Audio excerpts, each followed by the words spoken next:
Vumilia tu dakika kidogo.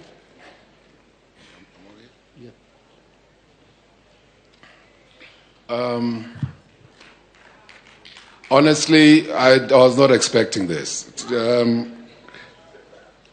Kwa familia ya Moi Kap Chepkeres, jamii wangu ya Kap Chepkeres, na jomba zangu Kap Bomet, hata kushika hii rungu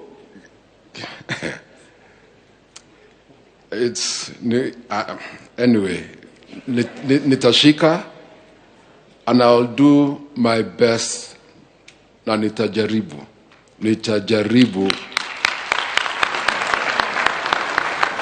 nikiweka Mwenyezi Mungu mbele. Mengi tutasema baadaye, lakini asanteni familia, asanteni jamii ya jamii wetu wa Kalenjin, asanteni. Mungu awabariki, asanteni.